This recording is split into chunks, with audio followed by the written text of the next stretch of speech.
I am Gunnery Sergeant Hartman, your senior drill instructor.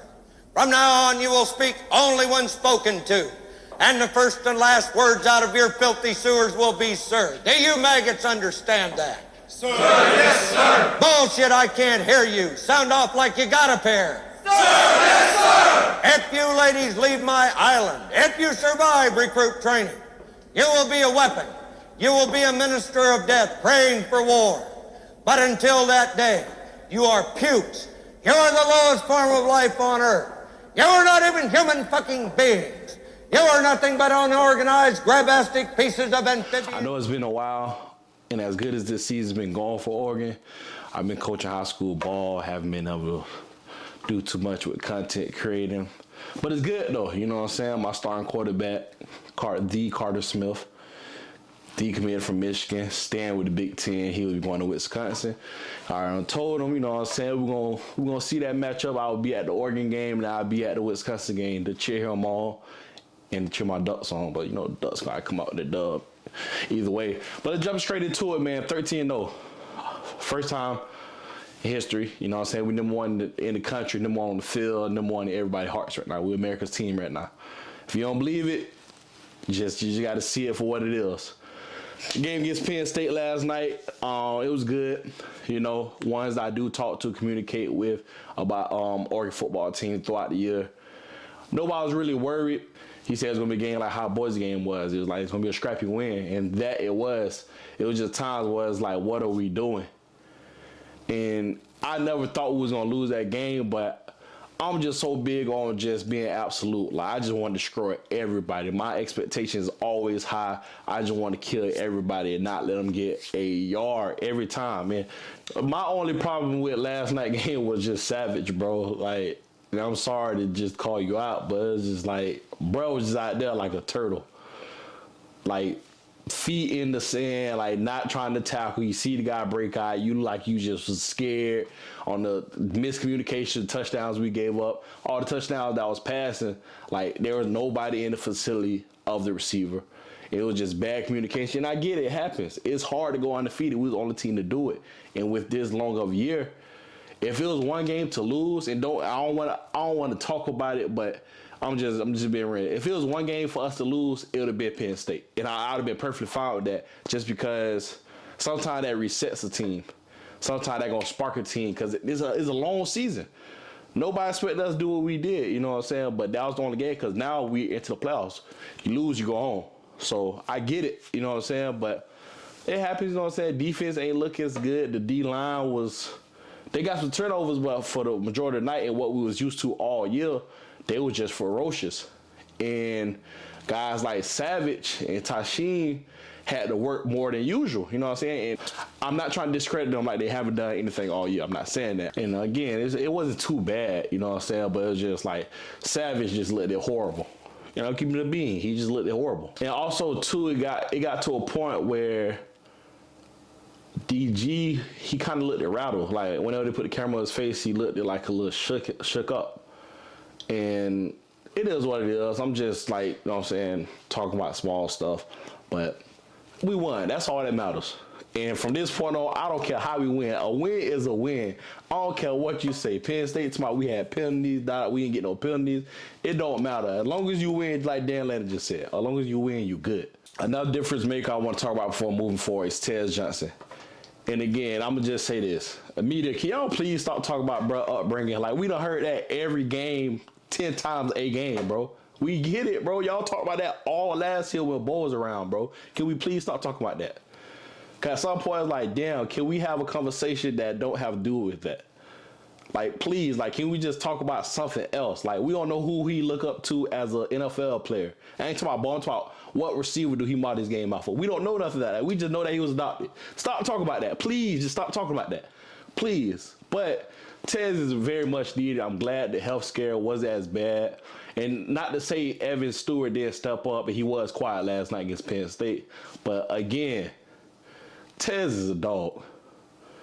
He's a dog. And I would like to see Evan Stewart come back and be the Tez Johnson next year team. But we're going to talk about it in another video. James Noah had a great, phenomenal game. I love that 1A, 1B. Well, it's not even 1A, 1B. Seriously, this was, know what I'm saying, 1-2.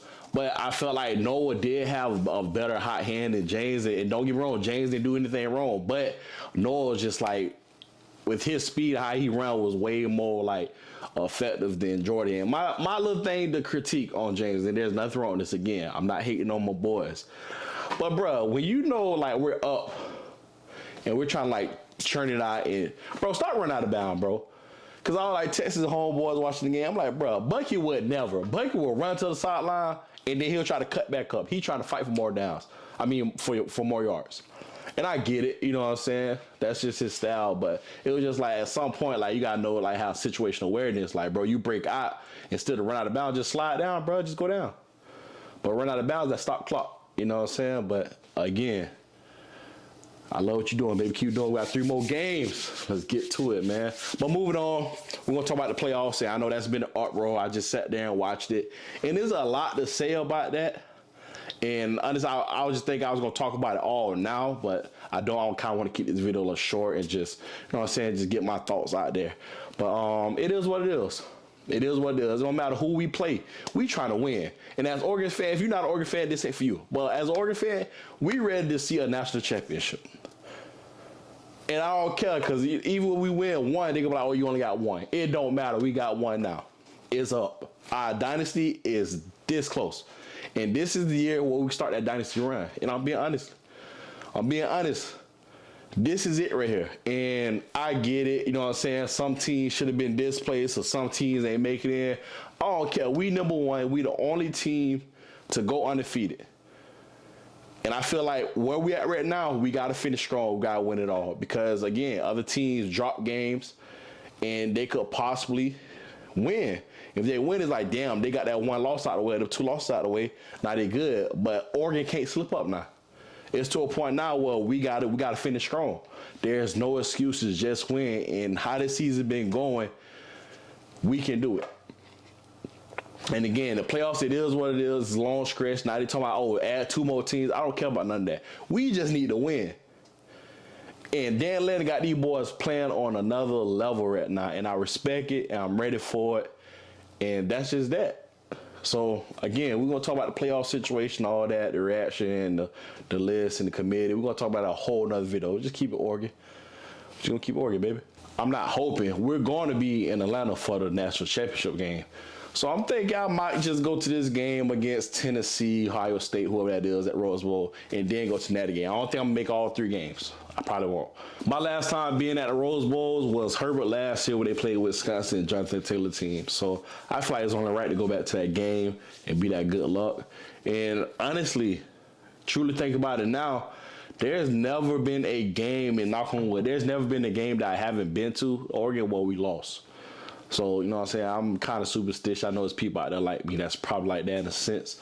But I feel like I need to go to that game. And honestly, I would love to rematch against Ohio State. But I think that Ohio State and Tennessee game is going to be a good one. But I don't care who wins. I just know Oregon is all in right now. And I don't see nobody stopping us at all. And we just got to keep it that way and keep it going. We talk about Hunter and Gentry for the Heisman. They need to be talking about Dylan Gabriel. We went 13-0. It was a gauntlet. A lot of teams dropped. A lot of teams got upset. We started off slow. They dropped us in the ranking. We came back up. We finished strong. That should have a lot to say over Gentry running for 2,000 and Hunter playing a lot of snaps and playing both sides of the ball. Both are phenomenal players. I get that. I truly do. But DG should be talked about way more. Because in the other days, in the BCS era, it'll definitely go to the quarterback of the undefeated team that's going to the natty, basically. Tez Johnson, what a phenomenal last 2 years for him. Great player. I hope he go day one. They might try him with his size. You don't know, but phenomenal. E. Stewart stepped up, you know what I'm saying, when we needed him. Shout out to him. Jordan James did his thing. Can't wait to see him in the NFL as too. Sadiq and Ferg, both of them 1A, 1B. I love them. T. Ferg finna hand the keys over to Sadiq, and both of them came alive a lot. Shout out to the O-line, but especially to my boy Connor, you know what I'm saying? Shout out to my boy from Seattle. He held it down when a lot of guys were getting shuffled around. So that's a guy right there who really is appreciated in the O-line. And as a whole, just everybody did their thing. Defensively, Harmon did his thing. Ukulele. Number 20, I don't know how to say his last name like that. Number 28 linebacker, the baseball guy. Phenomenal. And Muhammad. Those just guys I just want to shout out. I understand there's other guys that helped out, but those just my favorite players of this year. A lot of guys that I liked last year kind of took a step back. But it is what it is. We ain't here to talk down on my boys. I'm ready. I'm going to this first playoff game. I'm going to be vlogging it, you know what I'm saying? So y'all make sure y'all stay tuned for that video. But we'll just end it there. And I ain't come on here to try to diss or talk about negative right now. It's all positive right now, and it's all love. I can't wait to see my Ducks. I'm going out to Rose Bowl with Pasadena. I don't know if I'm going to the parade, because the parade last time was just long and boring, to be honest. But last Rose Bowl, I was late to the game because I was already drunk. I didn't know where to go. But, hey, if you're watching, you going, let me know, leave a comment. I'm Lacavelli. Go Ducks, go Ducks, 13-0, them one team in the nation. Them one team in my heart, baby. And we're going to leave it like that, baby. We're going to see y'all, man. See y'all next video. Probably talk about college playoffs. Also, we're going to be breaking down that recruiting class, too. That's another thing I want to talk about, but that's another video. This video already too long. I wanted it shorter than what this is. But we're going to get on these recruits and how we got one of the best recruit class in the country and where we go after we win this national championship, man. I'm going to see y'all. I'm out.